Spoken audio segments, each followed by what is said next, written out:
بسم الله الرحمن الرحيم. اللهم صل على سيدنا ومولانا محمد وعلى ال سيدنا ومولانا محمد وبارك وسلم وسلم عليه. رب زدني علما، رب اشرح لي صدري ويسر لي امري. منګه په دې سبق کې دا خبره کړو اول منګه د کلام تعریف کړو. او یو چې کلام نو مطلب کوم کلام د کلام لفظي د مطلب د کلام لفظي د مطلب دی. د پای باندې منګه اعتراضات او جوابات مختلف خبره اترې دا شوې. کله دا خبره واضح شو چې کلام خو د الله پاک د لپاره ثابت دی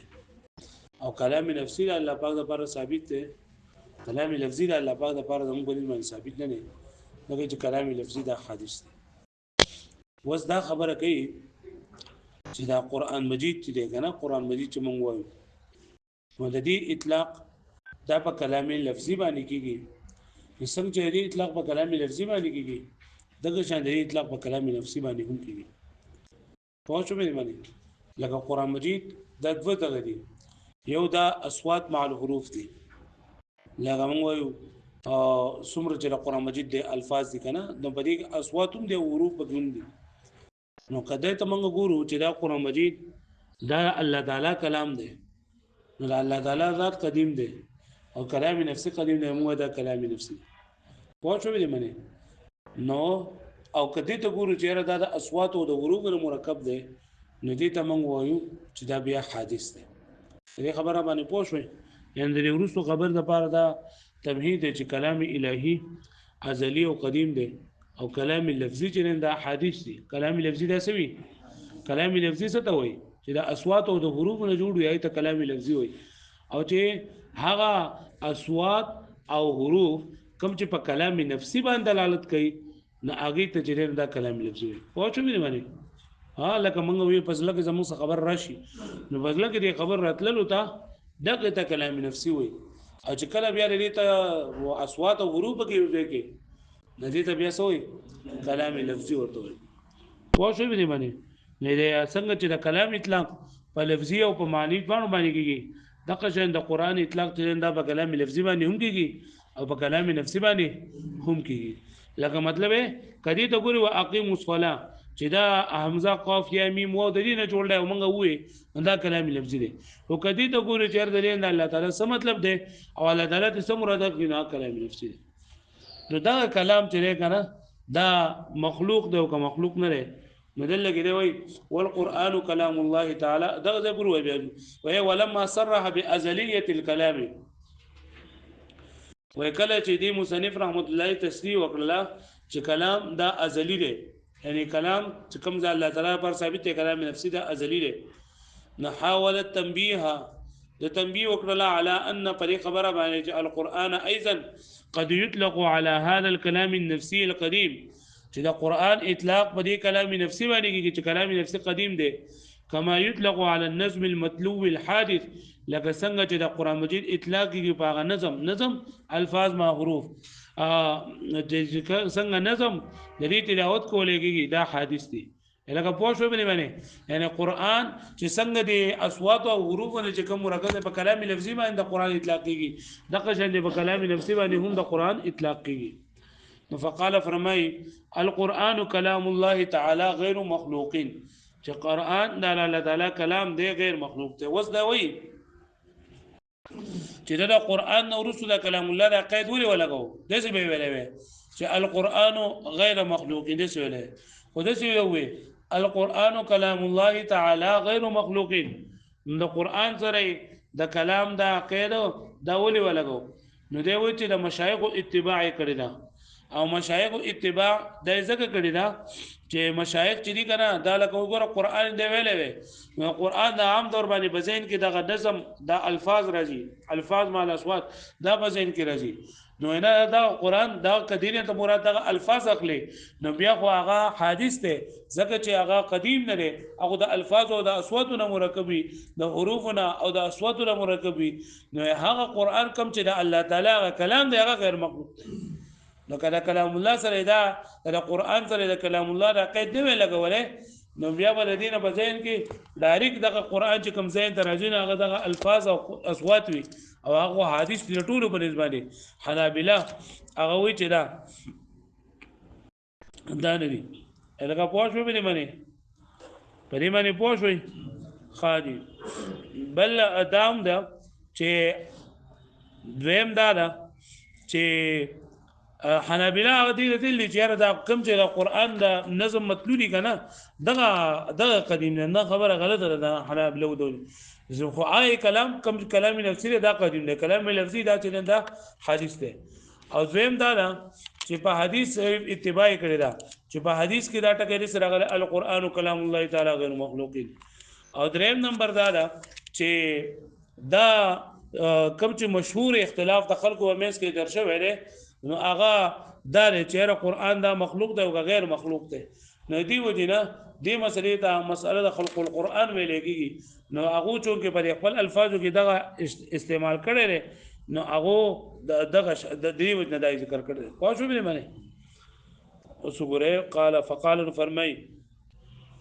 القرآن كلام الله تعالى غير مخلوق قرآن قرآن چې کوم د الله تعالی کلام دی دا غیر مخلوق دی نو وعقب القرآن بكلام الله تعالى وإذا لقي دا قرآن مجيد نورستو راولو كلام دا الله كلام الله چې قرآن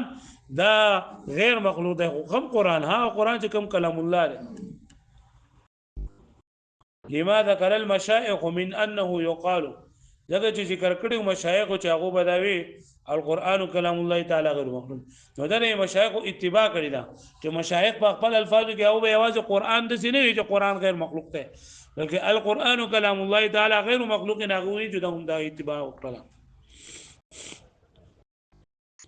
بیا وی ولا يقال القرآن غیر مخلوق القرآن غیر مخلوق نه ویل کېږي لئلا يسبق الى الفهم ځکه چې ذره نشي د فهم دا چې ان المؤلف من الاصوات والحروف قديم چې اصوات او حروف چې کوم چې مرکب د اصوات او د حروف نه دا قدیم دي ته چې قران مجید وې نو استاد ته ډایرک دغه قران مجید د الفاظ او د هغه اصوات راځي او الفاظ سره د اصواتونه دا خو حدیث دي حدیث لکه پوښتنه مې باندې لئلا يسبق زين ترانه شي چې زين تزرانه شي چې ان المؤلف من الاصوات والحروف قديم چې دغه مرکب د اصوات او د حروف نه دا قدیم دي كما ذهب اليه الحنابلة لکه څنګه جديد تري دي حنابلة جهلا وعنادا د خپل جهل د وجنه او د عناد د وجنه پوه شو به باندې دویم نمبر واقام غير المخلوق مقام غير الحادث او دلګي دوه ګرځولې دي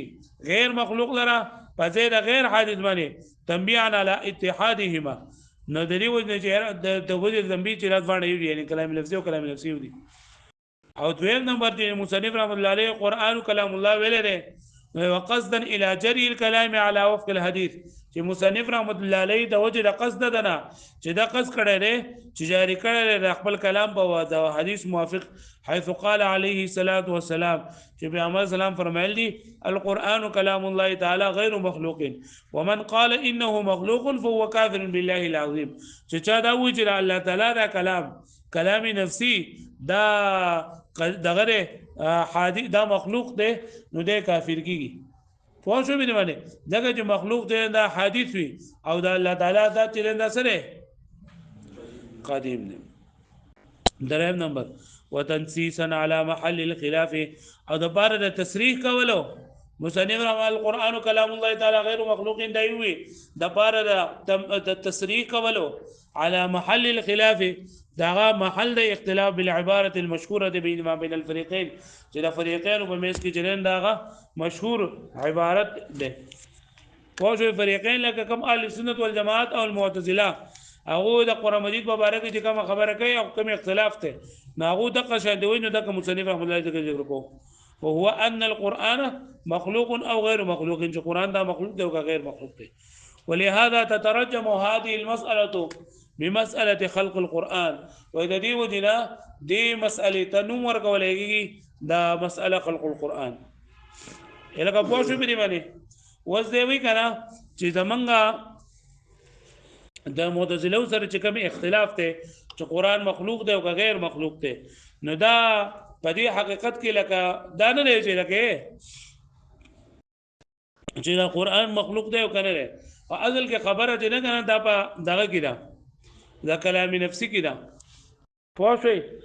لکه کم الفاظ دا کلام کم چې کلام لفظي دی هغه د اصواتونه مرکب دی او کلام نفسي چې هغه بزله د متکلم باندې په چې بزله د متکلم کې چې هغه الفاظ او کتابت او په دې سره داغه اشاره کیږي نو معتزله دا وی کنه چې دا کلام لفظي مني معتزله دا کلام لفظي مني او کلام نفسي نه مني کلام لفظي ته هغه قدیم نه موږ ورته قدیم نه پوه شو به دی باندې هغه پوه شو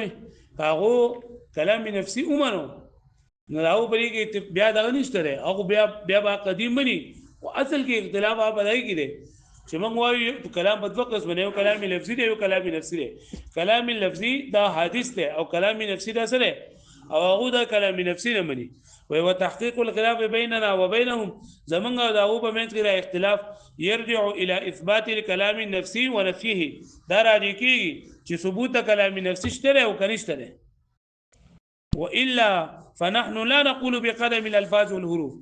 يعني منګه د سینې ویلي چې هغه کلام لفظي چې مدغوي مرکب الاصوات او د حروفنا نو موږ چې وایو کلام قدیم نه دی مطلب دا دی چې کلام نفسي قدیم دی او هغه چې کلام حادث دی نو کوم کلام حادث وای کلام لفظي حادث وای لکه پوه شو به دی او دا خبره بس کې غلطه شوې ده خبره غلطه شوې بدی چې او کلام نفسي نه مني کاو کلام نفسي اومنو جو بیا واغه قدیم مني او منګه کلام منګ جو کلام قدیم دی نا کلام نفسي قدیم دی کوم چې هغه چې کلام حدیث ته نو څه حدیث دی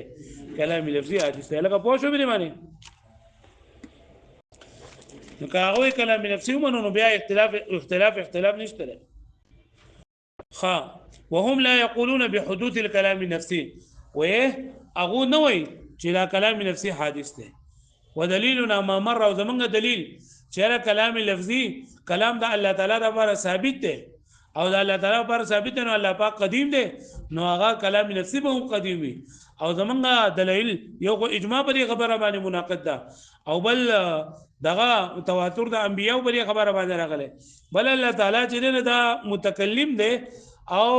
صفت ماخذ اشتقاق د په اسم مشتق د بردا خبره پکړ ده چې واخذ مشتقاق په پای ضروری بوي ودلیلنا ما مر او دلیل زمغه چې تیر شوی دی انه ثبت بالاجماع چې دا ثابت په اجماع سره او تواتر النقل عن الانبیاء او تواتر دا نقل کړل شوی د انبیاء انه متکلم ولا معنى له سوى انه متصف بالكلام او معنی چې سیوا نه چې الله تعالی متصف ته په کلام سره نو چې متصف ته په کلام سره نو ويمتنع قيام اللفظ الحادث بذات الله تعالى او دا خبره ممتنع ده چې الله تعالی په ذات پوری یو حادث سرنده ونخلي قائم شي فتعين النفسي القديم نو متعین شو چې د دې مراد کلام نفسي او قدیم مراد ده لکه پوه شو به معنی یعنی الله تعالی ته متکلم خو ویل شوی دی وزه چې کله دا اسم مشتق متکلم ویل شوی دی نه اسم مشتق د بار دا خبره ضروري چې ماخذ اشتقاق په پای کې ضروری وي ماخذ اشتقاق په پای کې سوي چې ماخذ اشتقاق به ضروری نو الله تعالی لپاره چې خوشته نه چې الله تعالی لپاره متکلم صفت ثابت کړو ته کلام ول نشته نو کلام کو بلای اوس کته الله پاک لپاره کلام لفظي ثابت ده نو کلام لفظي خو حدیث ده او حدیث د الله تعالی سره نشي متصف کېدی نشي قائم کېدی نو ته بخامخا دا منی چې الله تعالی متکلم دی صفت کلام به الله پاک پورې دا قائم دی او هغه کلام لفظي به الله پاک پورې قائم دی ځکه چې کلام لفظي دا قدیم دی او کلام لفظي دا سره حدیث لکه پوه شو نه معنی وس دوی کنه دا معتزله هغه وی چې دا قران مجید چې نه دا مخلوق دی قران مجید دا سره مخلوق دا حدیث دی ځکه دی چې په قران مجید کې بعضې د صفات دي چې دا مخلوق صفات دي او هغه کې د حدوث علامه ده د رسال علامه لکه دوی تالیف ته پکې او تای کې تنظیم راغونډول دی پکې نزول دی پکې تنزیل دی نو دا تالیف او نه تنزیل او نزول او دا ټول صفات دي نه دا حادث دي نو دا کومه صفات چې تا د قران مجید د لپاره بیان کړی دي نه دا کلام لفظي دي کلام لفظي دا کلام نفسي دا صفات نه دي الګه پوه شو به معنی الګه پوه شو نو وایي چې دا کومه خبرې چې دا ذکر کړی دي کنه کوم صفات ذکر کړی نو دا کلام لفظي چې ګرګړي او کلام لفظي خو مونږ هم منو چې دا سره حدیث ته زمونږ زړه خبره په کلام لفظي کې نه ده زمونږ خبره بس کې ده او په کلام نفسي کې دا کومه خبره چې ته دا پرې کې نشته ده واښو به دی باندې نو استا معتزله چې دا کوم دلیل ذکر کړی نو دا خو د حنابلو خلاف چې دا حجت جوړې دی شي او زمونږ خلاف حجت وهي واما استدلالهم او هر چې دلیل نیول د دې معتزله ودي معتزله په کومه خبر دلیل نسی چې دا قران کلامي لفظي دی کلام حدیث او کلام نفسي نه دی واما استدلالهم او هر چې استدلال دلیل نیول دي ان القران متصف چې دا قران متصف ته بما هو باغمانه من صفات المخلوق چې هغه د مخلوق صفات دي وسمات الحدوث او د حدوث علامي دي چې څه شی دی من التاليف لکه مرکب کېدل تالیف څه ته ویل کېږي لکه د قران مجید موږ وایو د سوراتونو نه د آیاتونو نه او د دې رکوګانو نه مرکب دی یو ځای شوی دی او دا یو ځای کېدل دي نن د سره د حدوث علامه ده والتنظیم تنظیم مرتب کول كونه منظما على اسلوب مطبوع لکه څنګه چې ملغلری په دې کې راپیل راجمګل لکه شند قران راجمکل شوی دی والانزال والتنزيل انزال او تنزيل انزال ولګي په یو پیر باندې نازل او تنزيل ولګي په قلار باندې نازل وبالحق انزلناه وبالحق نزل ونزلناه تنزيلا تاسو تفسیرونه کړی وكونه عربيا او بلکې دل عربي نو چې تا دا هم چې قران مجید په عربی دی بګیره عربي کې به خو حدیث ده مسموعا معنا اوریدل شوی نو اوریدل هغه چې کم چې کلام لفظي د کلام لفظي اوریدل لګيږي فصيحا او فصاحت نه د کلام لفظي صفت ته معجزا الى غیر ذلك د دین علاوه نور هم ډیر شي دي چې لکه بعض وګ منسوخ دي او منسوخ چې د رفع د حکم ته ویل کېږي او رفع د حکم چې د راځي په حدوث باندې لکه پوښتنه به باندې نو فانما يقوم حجه على الحنابلة واذا د کوم صفات ذکر کړل کنه نو دا د کلام لفظي صفات دي او کلام لفظي ته منګه قدیمه نه وایو منګه کم کلام ته قدیم وایو كلام نفسي ده نو فانما يقوم حجه على العلابله واذا جننا دا حجت ګرځي باندې باندې لا علينا بهم باندې نه ګرځي ولي لان قائلون بحدوث النظم زکه چې موږ هو قائل یو چې دا نظم چې دا سره حادث ته وانما الكلام في معنى القديم او زمونږ خبره غوسه سره په کلام معنوي کې چې قدیم ده الهغه پوښتنه به دي باندې ها وزدا معتزله چې دي کنه هغه خو د الله تعالی لپاره صفت متکلم مني چې الله تعالی متکلم دی خو هغه سوې چې الله تعالی متکلم دی خو موجود د کلام دی یعنی د الله تعالی لپاره را صفت کلام چې ثابت دی نو د الله تعالی د ذات لپاره نه دی بلکې یا خو د لوح محفوظ کې یا چې نه دا بدای کې د اصوات د لکه حضرت جبرئیل علیه السلام یا د حضور صلی الله علیه وسلم د ایت د خپل आवाज د کړل پوه نو موږ دا خبره غلطه ده لکه چې متکلم اسم مشتق ده اسم مشتق ده پردا خبر ضروري ده چې ماخذ اشتقاق لکه الله تعالی دا خو بیا چې د هر صفت د الله تعالی د الله تعالی دغه نوم ویل کېږي نو بیا نعوذ بالله ته چې اسود الله تعالی تور ده الله تعالی خو تور نه حال چې توروالی پیدا کوم څنګه چې هغه دا وایي چې متکلم معنی نه چې کلام لاره پیدا کوونکې نو چې کلام لاره پیدا کوونکې نو بیا به تاسو چې ابيض معنی نه سپین لاره پیدا کوونکې تور لاره پیدا کوونکې نو بیا په الله پاک باندې نعوذ بالله د ابيض او د اسود اطلاق دې نه وکیږي او دا صحیح نه ده پوه شئ والمعتزله لما لم يمكنهم انكار كونه تعالى متكلما فمعتزله وکله چې دوی د لپاره دا انکار ممکن نه چې الله تعالی لپاره صفت متکلم چې دا منه کی ځکه چې ډېر چې حدیثونه په دې باندې راغلي دي او قران مجید په دې باندې دي چې الله تعالی متکلم دی وکلم الله موسی تکلیما وکلم الله خبرې کړې ده الله تعالی د موسی علی السلام سره او تواتر د انبیاء راغلي نو دا ابو هغه تللی دي معتزله دي خبرې ده چې انه تعالی متکلم چې الله تعالی متکلم ده خو څه معنی ده بمعنى ایجاد الاصوات والحروف في محلها چې الله تعالی د اصوات او حروف چې دای موجود کړی دي دای پیدا کړی دي الهغه پوه شو به معنی الهغه به خبره باندې پوه شو په محلها نه مطلب دا لکه په کوی تور کې لکه الله تعالی आवाज کلام نفسي چې نه ده لکه دغه اصوات کړو دا اصوات الله تعالی د کړو پیدا کړو پوه شو معنی او یا دغه شانتي شجره موسی یا په هوا کې یا په جبه د جبرئیل علیه السلام یا د نبی علیه الصلاه والسلام نو دا الله تعالی دغه اصوات اروپا دغه ځای کې پیدا کړی دي نو دغه الله تعالی متکلم وي پوه شو او ایجاد اشکال کتابته یا دا چې الله تعالی لاول جنن دا کلام نفسي دا او بیا هغه موجود شوی دی یعنی دا دغه په لغه کې راغلی یعنی په لوح محفوظ کې دا موجود بیا د لیکلو په شکل کې جندا وجود ته راغلی او ایجادي اشکال کې ایجاد شوی دی دا په شکل د کتابت کې فی لوح المحفوظ کو ان لم یقرا اگر چې نه تلاوت کی علی اختلاف بینهم چې دوه مېس کې اختلاف ته لکه اختلاف درو پس کې چې کلام نفسي چې دا دای کی کنه کی تلفظ کی کنه کی نو چې دا کلام لفظي کلام لفظي او بیا چې کله ولي کله شون دا کلام لفظي شول لري اوس دغه نه کیږي لکه یو سړی یو کتاب ولیکي لکه زه مې دا کتاب چې کنه دا نور الانوار دا نه مولا جیون کی لا کلام دی نو الله مولا جیون کو په ما به سره غل نه جماعت ویل خو لیکل لري نو څنګه چې په لیکلو باندې داغه دغه کلام د کلام اطلاق باندې کیږي دغه شان دی الله تعالی موجود دی اوازونه دی دغه شان دی الله تعالی موجود دی حروف دی او دغه شان دی الله تعالی موجود دی ال کتابت دی نو ځکه ورته متکلم ویل شوی دی دا معتزله وای وانت خبير او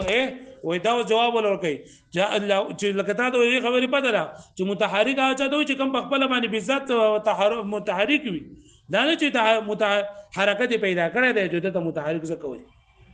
نو دغه شان د متکلم به هغه ذات ته چې کم پورې بنفس نفیس دا کلام پورې دا ولا ثابت وي پیدا کوونکی دا کلام ته متکلم نه وي پوه شئ وانت خبير او ته خبردار پوهه په دې باندې بان المتحرك من قامت به الحركه چې متحرک هغه څه ته وایي چې باندې حرکت چلنده سوي قائم وي لا من اوجدانا هغه څوک چې هغه پیدا کړی دی لره ایجاد کړی دی لره و الا كدس نشي يصف اتصاف الباري بالاعراض المخلوقه لله نو بیا به صحیح متصف کېدل الله تعالی په اعراض باندې کم چې مخلوق دي لکه اسود او ابيض دا لکه دغه دي رنگونه دي اعراض دي نو معنا کوي دا چې الله تعالی دې رنگونه را پیدا کوم غره خو دې رنگ اطلاق په الله باندې نه کیږي لکه تاسو کوته نشي ویلې چې الله تعالی تور دی یا الله تعالی چې سپین دی دا خبر اوسې دی چې الله تعالی توروالي در سپینوال در پیدا کوم کړي واښو به معنی والله تعالی عن ذلك علوا كبيرا الله تعالی دې خبرونه ډیر زیات اوچت دی لکه بلې خبره باندې پوه شوي نیو دا چې القرآن کې دا کتاب کلام الله غیر مخلوقین نو کلام الله وسره ولي وي نو درې وجه لري موږ ذکر کړل او موږ دا وی چې د موږ د معتزله سره اختلاف دی نو اختلاف محل چې دا څه شری او با کلام نفسي نه مني موږ کلام نفسي منو او هغه د ځان د لپاره په دلیل کې دا خبره کوي چې د قرآن د لپاره چې کوم صفات دا د کلام لفظي دي کلام نفسي نری او بل چې معتزله د الله تعالی پر صفات تکلم ثابتې نو په کوم معنا سره ثابتې لاغي جواب دی